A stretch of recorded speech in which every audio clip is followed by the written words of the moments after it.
In this video, I'm going to show you how I made this machine cover. It's specifically for the Featherweight. It's got pockets on each side, on the front and the back. You can embellish it any way you want, divide the pockets any way you want. The inside is foam. The bottom edge is finished with binding, straight binding, and the insides are finished with bias binding.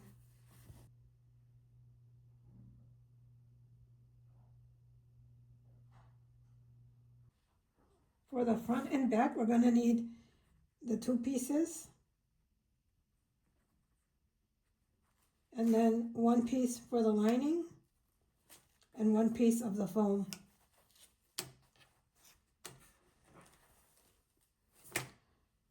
For the front pockets, we're going to need two of the lining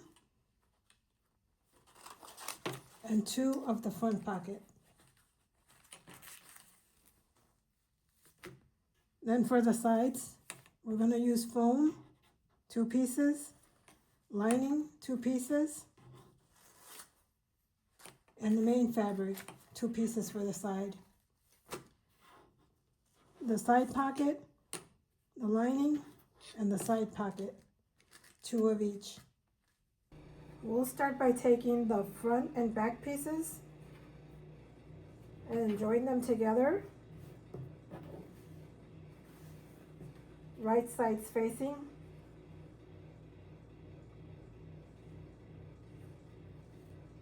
And sew the 1/4 inch seam along the top. After pressing your seam, we're going to lay the panel wrong side up. Lay your foam. Try to center it because we're keeping it out of the seams. And if it's sticking out of the seams, you can trim it a little bit. Then we're going to put our lining wrong side facing down. And we're going to align it with the front panel.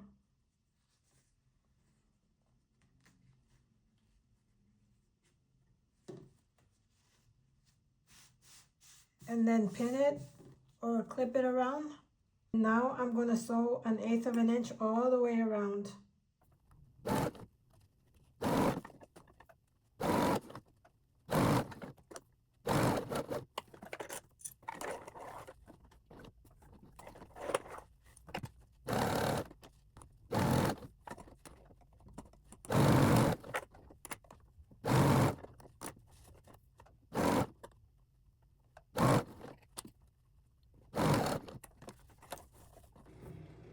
The next step is to quilt so that the foam is held in place between the lining and the front.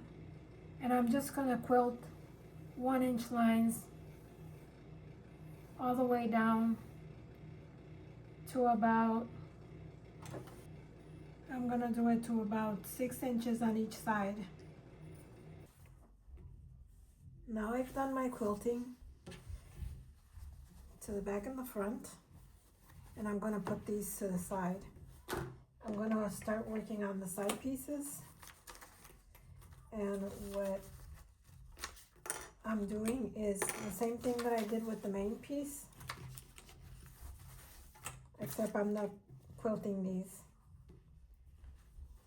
I'm placing the lining wrong sides facing up.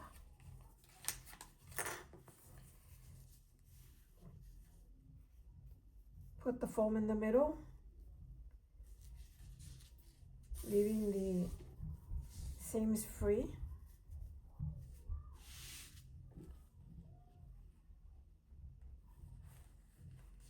And then I'll add the main fabric. And like I did with the front and back, I'm going to match all my edges and baste all the way around at 1/8 of an inch seam allowance. Now that I've basted the sides all the way around. I'm going to mark my corners.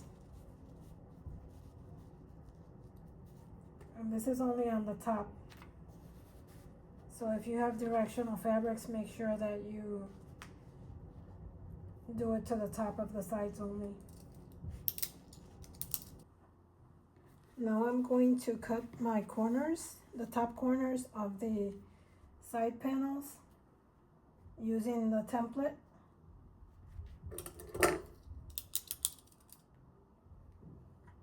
And it's only on the top edge.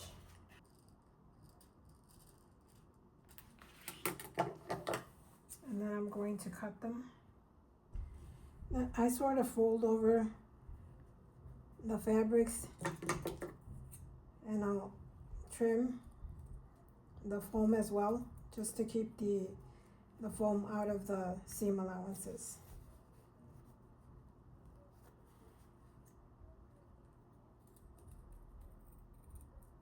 And then I'll do my 1/8 of an inch. Now I'm putting these aside and I'm going to start working on all the pockets. I'm just going to go over how I put together the front pocket. So with your right sides facing, match your lining and your main fabric and sew along the top edge. And then you're going to have the main fabric is going to be shorter than the lining fabric. So this is going to be the same for all the pockets. All the pocket top edges are sewn. I trim my seams in half, and we're going to do this for each pocket. Then I'm going to go to the iron and press, and then fold your pockets in half, bottom edges matching.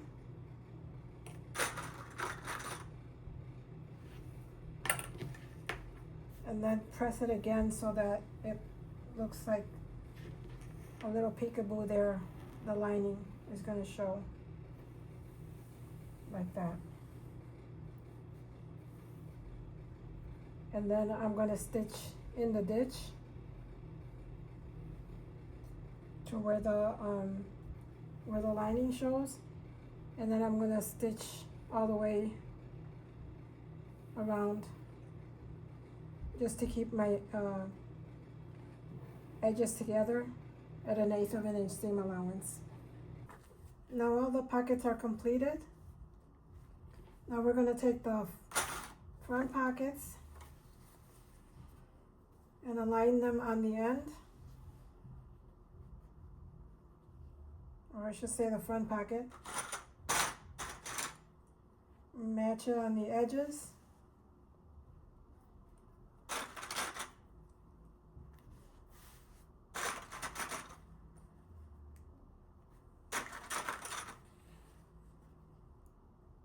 And then do the same thing with the back pocket. So this is what you're going to end up with for the front and the back. And then baste it around the pockets. And then for the sides, we're going to baste the pockets as well before we start putting the bag together. So for the pockets, you would baste them along the sides, the bottom, and then back to the top. And the same thing for this one. And for one of the pockets, I'm going to make a center line and just seam up the center to divide the pocket and come back down. Now I'm going to find the center of my front and back panel, which is exactly the seam on the top.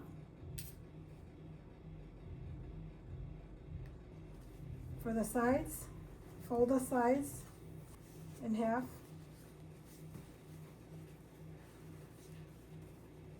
And find your center and mark it.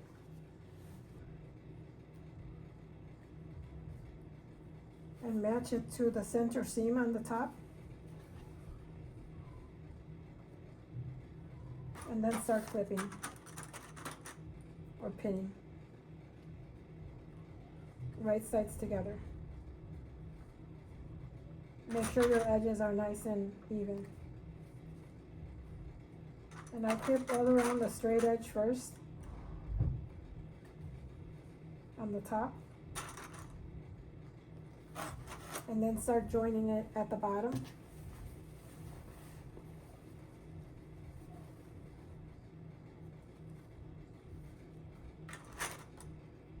Match the bottom edges.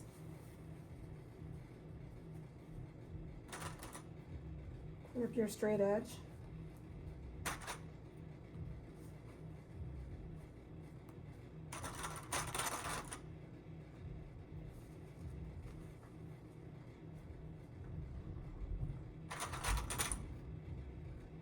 And then ease your curve in.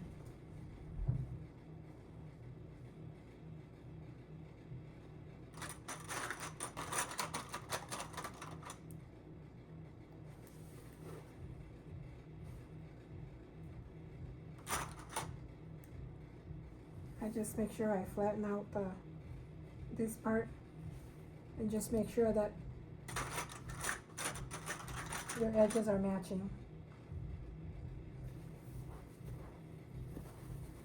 And start again on the bottom and clip. Make sure that your fabric is nice and flat so that you don't get wrinkles. Now when you sew it, make sure the flat side is on the machine, and then start at the bottom edge. Sew carefully along the curve, then keep going along the other curve, and just ease your fabric as you're going. Don't be afraid to compress it, and then you finish your seam.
For the binding, I took my square, cut it in half, point to point.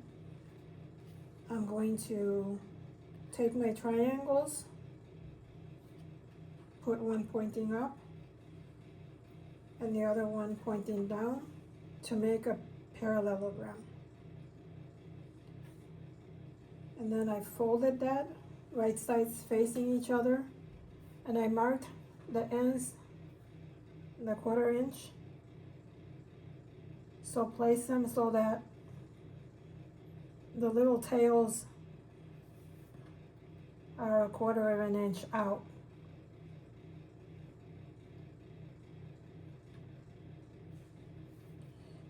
From the tip here.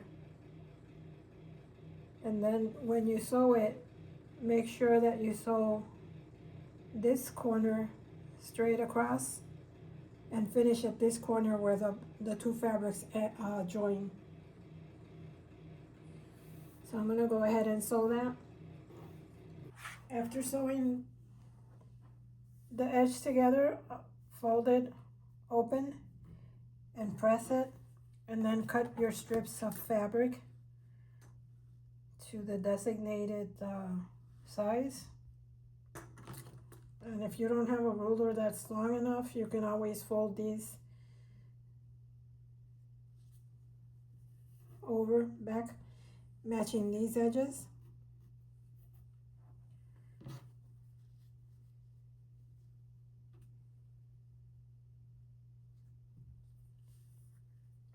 And then cut them this way.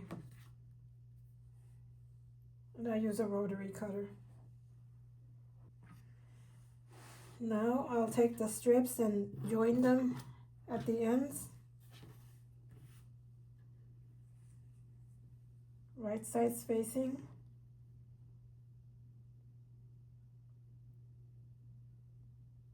And just sew from this edge to this edge. And keep joining the rest of the pieces like that. And then press your seams open. Now I pressed all the seams open. You can do it on the iron or just finger press them and cut all the little dog ears. And prepare the binding by sewing it in half.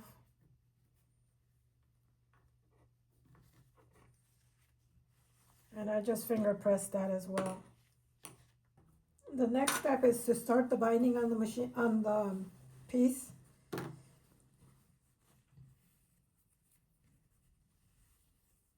And we're going to start by taking the folded bias binding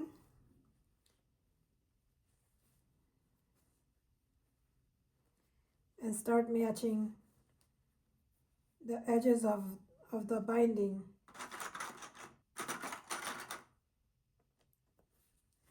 And then follow that and sew it all the way around to the other end.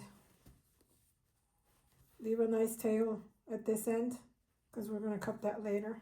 Once you're done attaching your folded bias, you're going to fold it again to the other side and cover all the raw edges.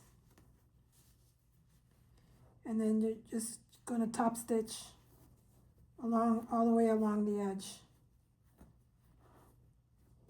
And here's the other side, which I finished. Now the binding is done, and all that's left to do is to do the binding on the hem, on the bottom. To bind the bottom section, all you need is a piece of your straight bias binding strip and fold it in half. And if you want your bias binding to show, sew it on the back. And you're folding the edges wrong sides together on the strip.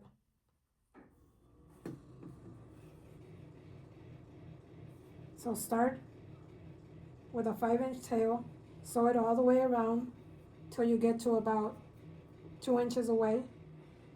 Also, when you're sewing along the corners here, make sure that your seams are facing in towards the short ends so that you can have a nice corner here. So now I'm going to join the strip.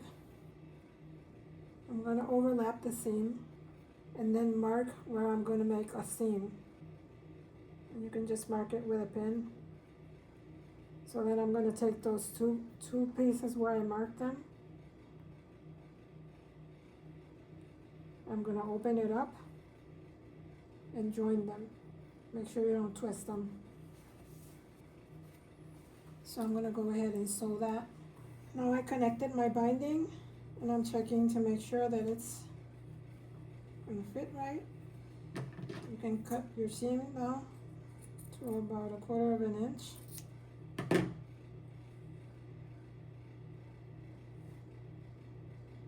And fold back the binding on itself.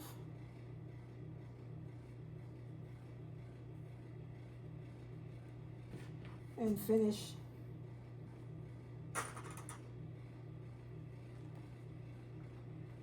Then flip over the binding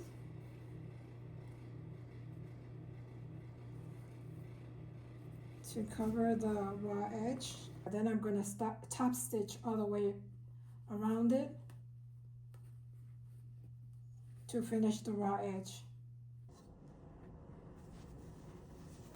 Now it's all done. Just turn it right side out, and your featherweight machine cover is complete.